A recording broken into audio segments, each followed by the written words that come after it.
Dr. Chuck Pell. Born an inventor and originally trained as an artist, Chuck became a scientist and executive. He is the co-founder and director of Science and Technology at Necton Research, design director at Duke University's Biodesign, and research coordinator at Dynamation International. Dr. Pell received his BFA from Western Michigan University and his MFA from Notre Dame. Please help me welcome Dr. Pell to the stage.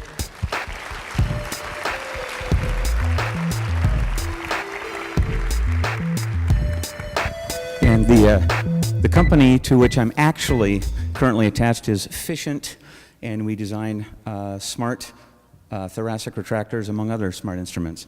So I'm just CSO at Ficient right now. Those other things we sold. That was a good day. Okay. Let's see what we can do here. All right. Let's see if this works. All right, so this talk is dedicated to my dad, and that's him winning a race, and he's having a good time. And I got one of those phone calls one day that you don't want to get, and he was gone. So I'm kind of in this because of him. This is the name of the company, Ficient, and I want to talk today about design. The TED over there is Technology, Entertainment, and Design. I hope to do all three. Design is, well, think about it this way. Everything around you in this room, your clothes, the chairs, everything you're holding, the things that you're not supposed to be texting on right now, all of those things are designed. And if you don't like that design, you don't have it. Poor design is punished by you vote with your dollars somewhere else. Now in nature, my background is in biomechanics, everything is grown. There's a different rule in biomechanics. Basically, everything in nature, the good designs eat the bad designs. And after a while, there tend to be good designs. For example, this is a Ganges River dolphin, like that. And it is a living medical ultrasound. It swims in water the color of hot chocolate. Over here, this is the jaws of a shark ray, and it eats clams you would have trouble smashing with a hammer, and it does it all day long. And if it wasn't good at doing those things, they wouldn't be those shapes. Okay, our designs, we live and die on our designs. And the problem with these things is that if you have bad designs, you got to live with that. It comes back at you. So you better design like you mean it. Or in some cases, people die. So get it right. So the thing about design is that every design you do is like a boomerang. It comes back.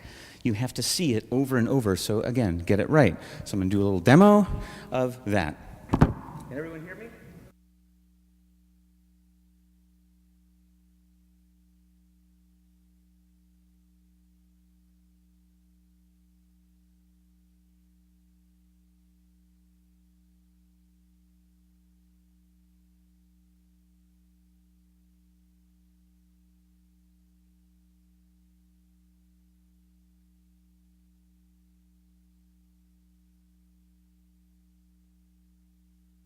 Guys are like the guys who design VCR controllers, you know?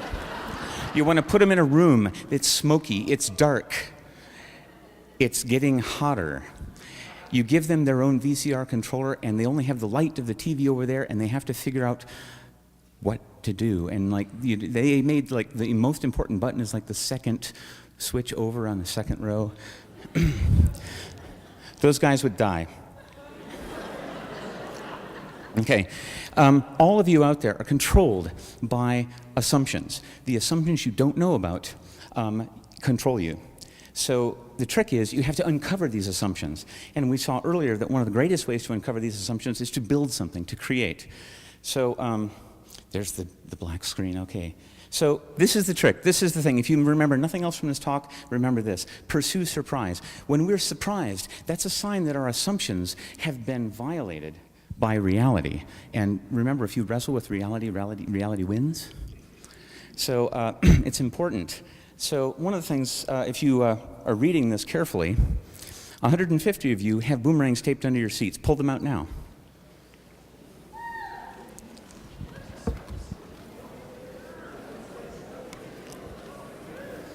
Okay?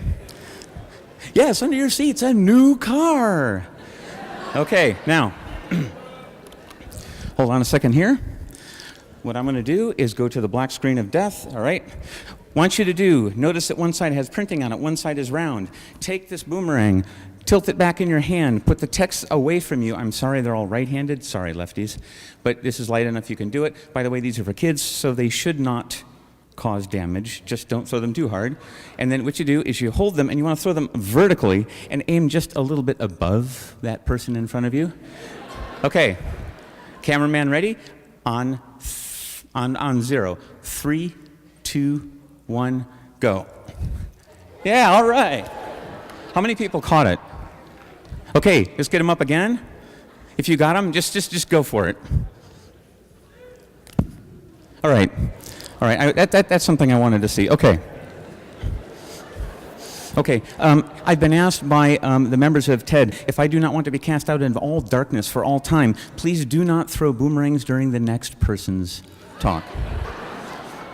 By the way, the number of people throwing boomerangs is also equivalent to, in this size audience, the number of people who will have open heart surgery.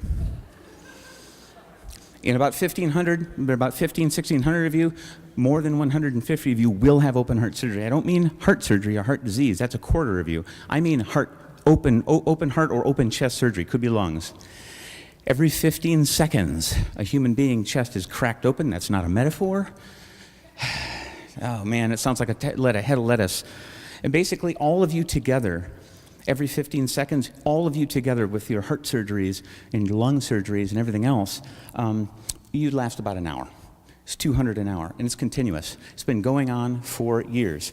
The tools that they use are not this old. About 2.5 million years ago, someone banged some rocks together. They created sharp edges. This was the beginning of surgery. About 60,000 years ago, somebody learned how to use a needle and thread. That's the beginning of plastic surgery. 10,000 years ago, we have evidence of people surviving the process. And then modern surgical tools, the kind that you and I know when we look at the modern surgical tray of stainless steel, are 2,500 years old.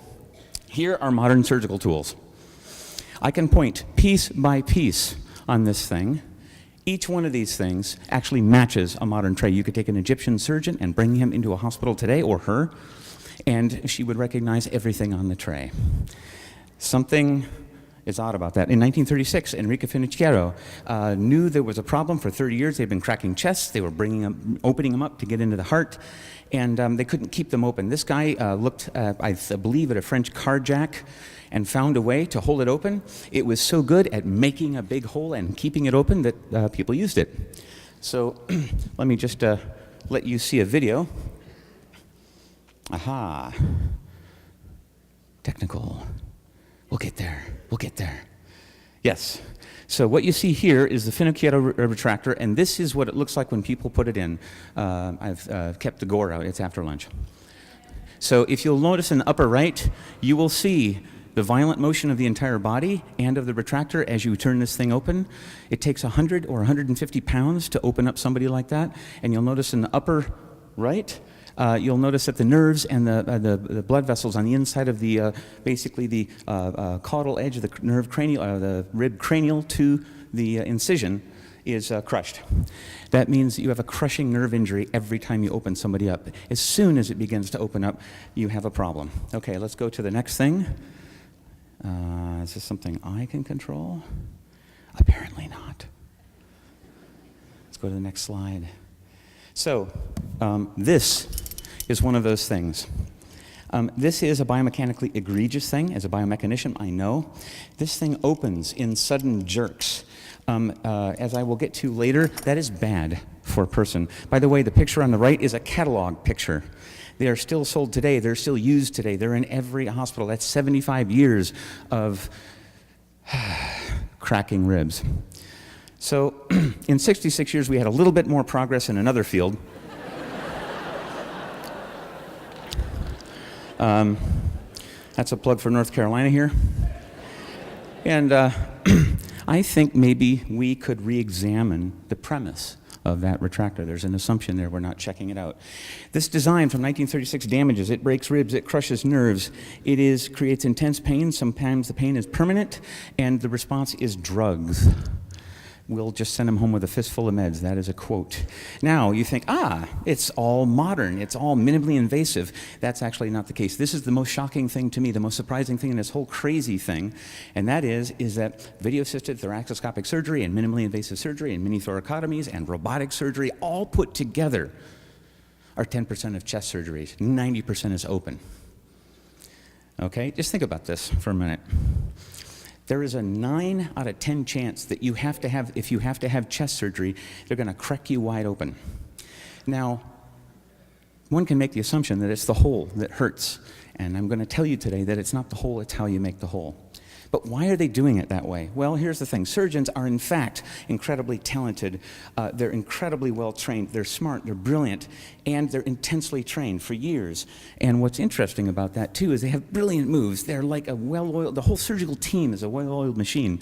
And they do it automatically and rapid fire because they have to. And here's the thing. If you change something in this program, it messes everything up. If you go and learn on one of those giant surgical robots that's $2 million or so, it takes you months. You have to go through 150 surgeries or more until you're proficient again. You go from the alpha guy down to the omega when you're relearning. And do you want to be patient number 26? Not me. I think it's a great technology, but there's that 90%. So I want to change something. I want to change that old retractor. But what do you change?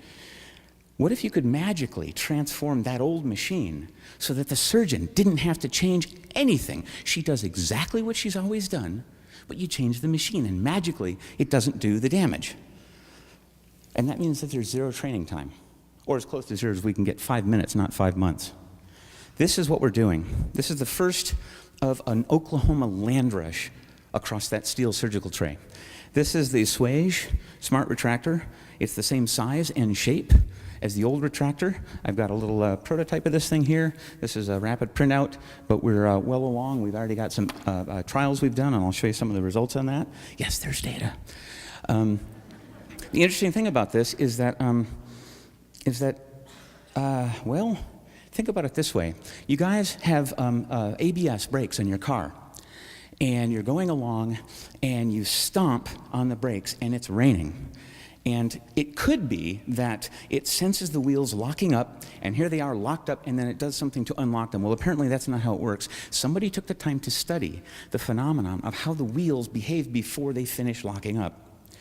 And what they do is they sense the pattern, the characteristic pattern, before something goes wrong.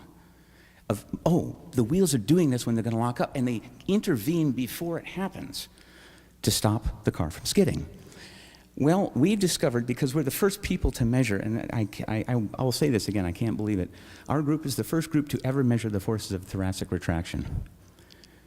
We could have done this 75 years ago, and no one did it. So we did it. We found out what it takes. It's equivalent to hanging the person from a weight by their open rib. I mean, just like hang them in midair. Literally, it's almost the mass of the patient. But here's the thing. Because we were the first to measure it, and we do really, really fine data control, we discovered a signal deep down in all of our tissues, anywhere in the body, that tells us before something breaks that it's going to break. So we can actually see the characteristic behavior of the fibrous, gooey tissue of which we're all made. We can see how it begins to fail long enough, early enough, and our software intervenes to prevent that break. We can open as far, as wide as the old way, but we don't break bones, and we don't crush nerves. So here's another video. And what happens here is you have the same situation as before, and I want you to watch how it comes in. Same incision. The retractor will move in. These things automatically deploy by force, just simple mechanical setup, but the sensors are paying attention to the rate, and on the upper right, we make a new shape so we don't even touch that nerve. We actually grab the tissue like, well, like a friend, and I'll talk about this by the end, but think about it this way.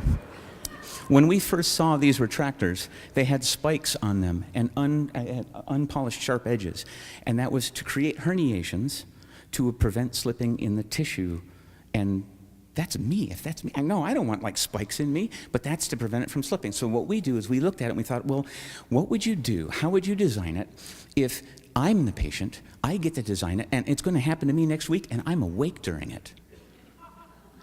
Well, I think I would like to design it a little bit less like those spikes. Let's go to the next slide. So, okay, that's not me. I won't take credit for it. It's okay, good. Okay, so you are all of you are made out of fibers and goo. All of us are made out of, well, another way to put it is collagen and snot and a few mineral salts. And if you pull fast, you will break. But if you are smooth, not slow, but smooth, you won't break. And so what we do is we are smooth when we open up. If you look at the red trace, that's what the old way does. Every time that handle cranks over, you get one of these spikes. You'll notice on the left-hand side, that's kilograms. This one went up to something like 40 kilos. This was actually an animal model, a porcine model. And you'll notice that 2 of the ribs broke. And the forces would be a lot higher if that weren't the case. And the green one is smooth. That's actually raw data, not a smooth trace. And typically surgeons open, and they wait, and they open again. They know because if they open right away, everything breaks, and they still get breaks. We've actually had surgeons tell us they open until the first crack. And the problem with the old way is that you cannot go back once something happens. So we can actually open, but this is the money shot right here.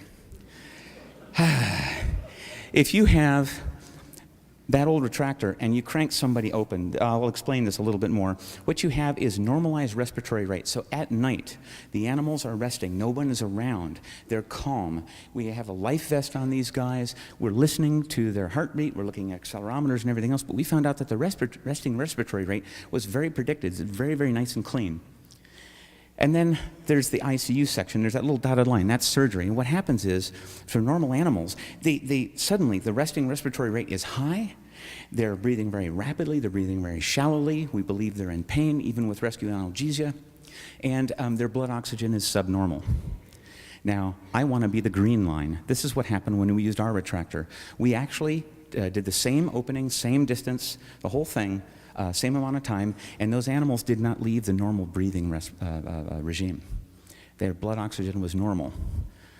Their tidal volume was normal. I mean, they don't look to me like they qualify for ICU.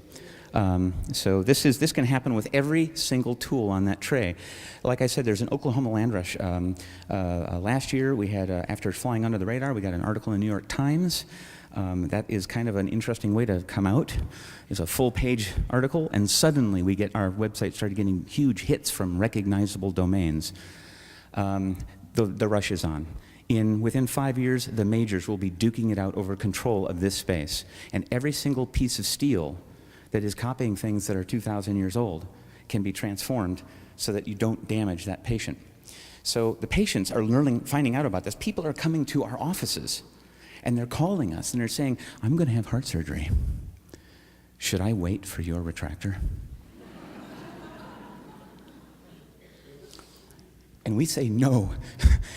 Go immediately to your surgeon, do exactly what your doctors tell you. Don't wait for us. Unless you want to supply the rest of our financial raise, and we'll name the retractor after you, and then we have, about 16 months, and there it is. It's out there.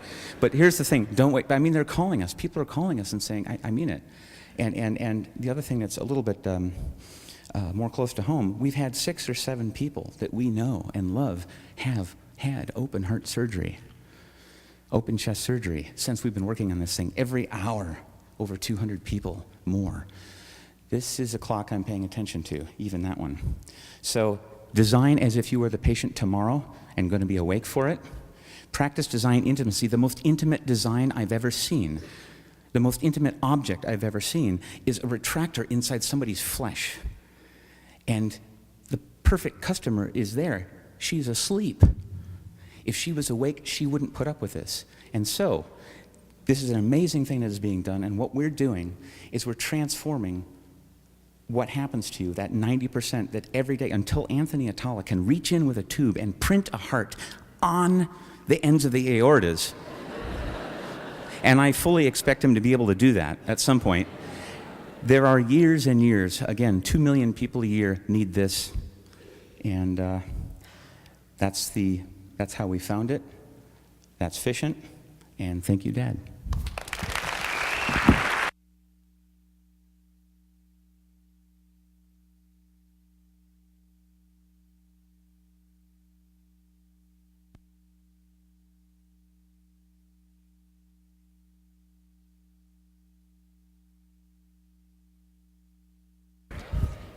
Dr. Pell?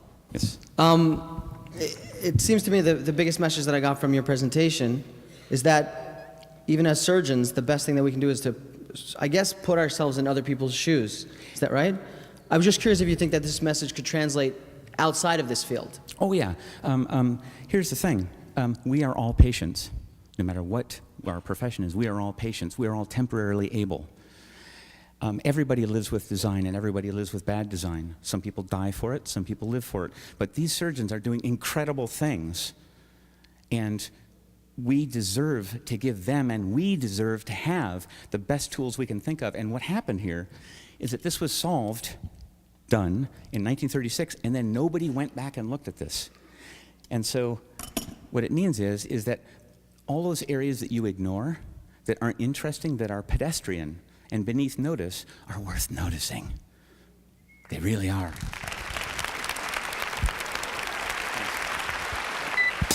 Thanks a lot.